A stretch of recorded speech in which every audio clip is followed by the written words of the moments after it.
एक वक्त का किस्सा है। चांद नगर नामी गांव में बिट्टू नाम का लड़का अपनी बीवी छम्मो और माँ बाप के साथ रहता था। छम्मो और बिट्टू दोनों बहुत मेहनती थे। छम्मो गांव के घर जा जाकर चूड़ियाँ बेचा करती थी, जबकि बिट्टू बर्तनों वाली दुकान पर मुलाजमत करता था। एक दिन बिट्टू अपनी फैमिली के साथ बैठा होता है। बेगम, अब्बू और माँ जी, आप लोगों को क्या लगता है कि हम कभी अमीर हो सकेंगे? बिट्टू जी, अगर हम इसी तरह मेहनत करते रहे और माँ जी और अब्बू की दुआएं लेते रहे तो एक दिन हमारे दिन भी जरूर फिर जाएंगे। बिट्टू बेटा, तेरी बीवी बहुत अक्लमंद है। कितनी समझदारी वाली बात की है इसने। हाँ, वो तो है। हमारी बहू बहुत सब्र वाली और बहुत अच्छी है, वरना आजकल की बहुएं तो सास ससुर का जीना आराम कर देती है। उसी गांव में मीठे नाम का लड़का अपनी बीवी नसीबो, कैंची और सास के साथ रहता था। मीठा हमेशा की तरह काम चोर था और सोता रहता था। मीठे की सास ने एक बकरी पाली हुई थी, जिसका दूध बेचकर वो गुजर बसर करती थी।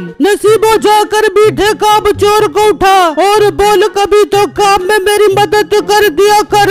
अम्मा, वो काम चोर कहीं तेरी मदद कर ही न देबे। खैर, मैं जाके उठाती हूँ। फिर नसीबो मीठे के पास आती है। ओ मीठे, उठ, हर वक्त सोता रहता है। मेरी अम्मा बहुत गुस्से में है कि तेरा शोर बहुत है डराम है। और मोटी नाक वाली औरत, तू और तेरी माँ ने मेरी जिंदगी हराम करके रख दी है। सुकून से सोने भी नहीं देते। मीठा गुस्से में घर से निकल जाता है और एक जगह से गुजरता है तो उसकी नजर छम्मो पर पड़ती है। छम्मो एक घर में चूड़ियाँ बेच रही होती है। ये देखकर मीठे के जहन में एक आइडिया आता है। अरे वाह, औरतों की चूड़ियाँ और मेकअप का कारोबार तो बहुत अच्छा होता है। इस कारोबार से तो बंदा रातों रात अमीर बन सकता है। मैं अभी जाता हूँ और अपने दोस्त से इस कारोबार की बात करता हूँ। फिर मीठा वहाँ से चल पड़ता है। बिट्टू जिस दुकान पर मुलाजमत करता है उसका सेठ मीठे का दोस्त होता है। मीठा वहाँ आ जाता है। बेटे, आज तुझे कैसे मेरी याद आ गई? कहाँ गायब है आजकल? और सुना, काम क्या कर रहा है तू? बस यार, नौकरी कब की छोड़ दी मैंने। नौकरी में बहुत मेहनत करनी पड़ती है। मीठे भाई, नौकरी में मेहनत तो करनी पड़ती है, इसी चीज के तो हमें पैसे मिलते हैं। और मोटे पेट वाले गेंडे, अपना मुंह बंद करके काम पर ध्यान दे। बड़ा आया मुझे भाषण देने वाला।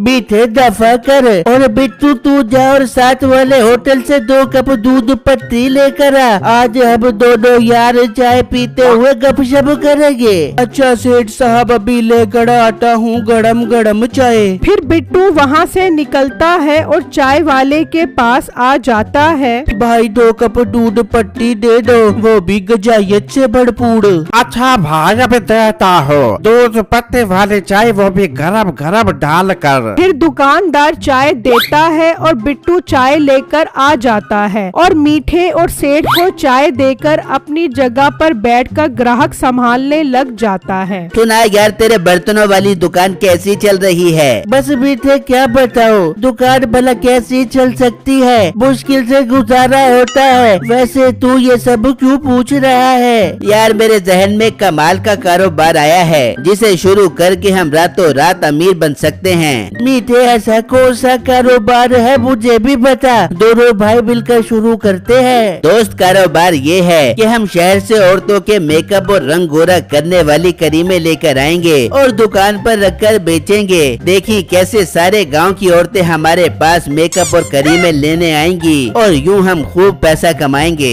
वाह मीठे, कमाल का कारोबार बताया है। हम कल ही ये कारोबार शुरू करेंगे। फिर अगला दिन होता है। वो शहर से मेकअप वगैरह लाकर दुकान पर रख देते हैं और एक औरत भी मेकअप खरीद कर ले जाती है और गांव की बाकी औरतों को भी इस बारे में बता देती है। इस तरह उनकी दुकान पर औरतों का रश लग जाता है। फिर शाम होती है और बिट्टू थका हारा घर आता है। बिट्टू बेटा, तूने घर आने में इतनी देर क्यों लगा दी? सब खैर तो थी? माँ जी, सेठ साहब ने नया कारोबार शुरू किया किया है, जिसकी वजह से दुकान पर बहुत रश होता है। बेटा ऐसा क्या बेचना शुरू कर दिया है जो रश लगा होता है? दोपहर में जब मैं घर आ रहा था तो वाकई तुम्हारी दुकान पर बहुत औरतें जमा थी। अबू सेठ साहब ने शहर से ऑटो के मेकअप का सामान मंगवाया है, जो ऑटो को काफी पसंद आ रहा है।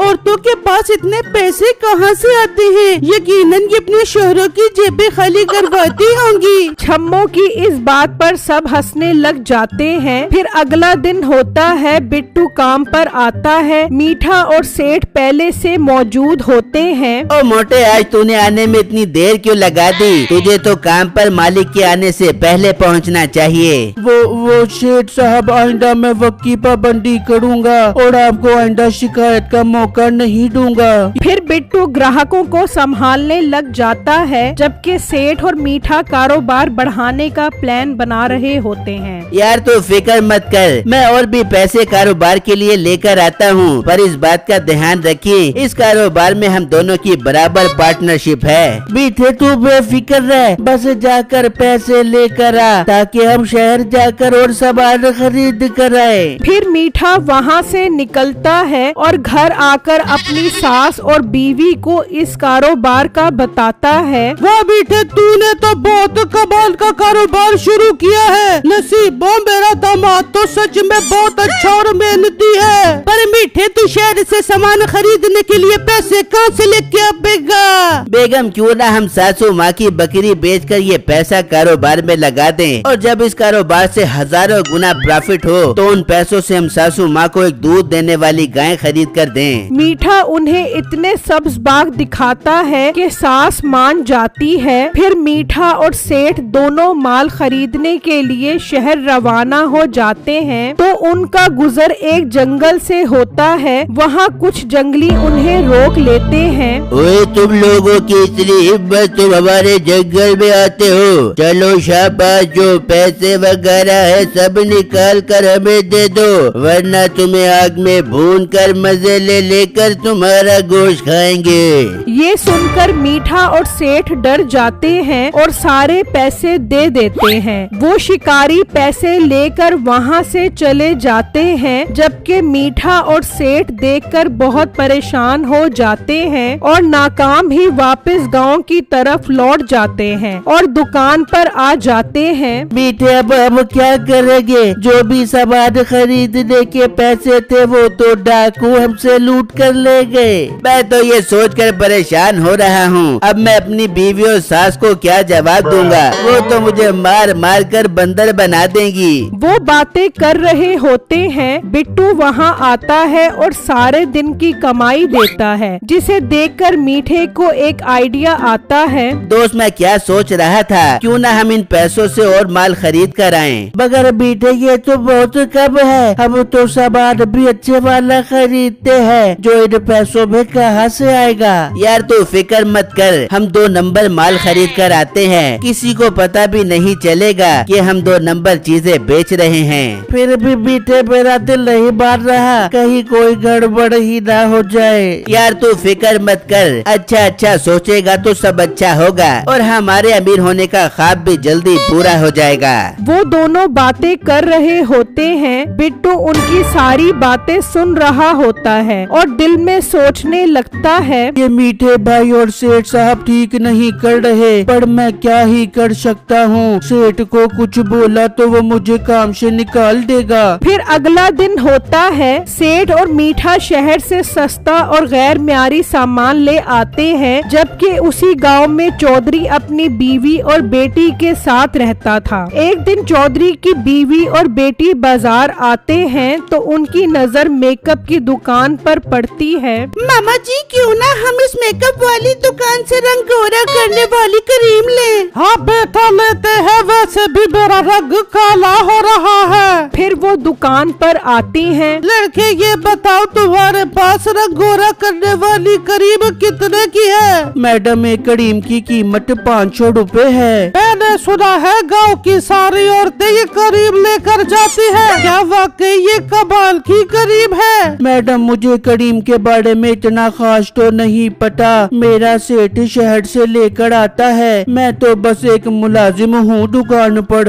अच्छा चलो 2 डब्बियाँ दे दो, एक मेरे लिए और एक मेरी बेटी के लिए। सामान अच्छा हुआ तो हम दोबारा खरीदने आएंगे। फिर वो करीम लेकर वहाँ से चली जाती हैं और घर आ जाती हैं। फिर रात होती है और चौधराइन चेहरे पर करीम लगाती है और खुशी खुशी सो जाती है कि सुबह उसका रंग गोरा हो जाएगा। फिर सुबह होती है और वो देखती है तो उसके होश उड़ जाते हैं, उसका चेहरा जला हुआ होता है। वो भागी भागी ठाकुर साहब के पास आती है। ठाकुर भी ये देखकर हैरान परेशान हो जाता है। बेगम ये क्या हो गया चेहरे को, रात तक तो तू बिल्कुल ठीक थी, अब ये कैसे जल गया? फिर चौधराइन चौधरी को सारी बात बताती है, जिसे सुनकर चौधरी को बहुत गुस्सा आता है। मियाँ जी आप कुछ करें, जाकर उस दुकान वाले की खबर ले कि वो कैसी 2 नंबर चीजें दुकान पर बेच रहा है। ठीक है बेगम, तुम डॉक्टर के पास जाओ, मैं जाकर अभी उन दुकान वाले की खबर लेता हूँ। फिर चौधरी गुस्से में मुलाजिम के साथ घर से निकलता है और दुकान पर आ जाता है। अरे चौधरी साहब कैसे आना हुआ, मुझे बुला लिया होता।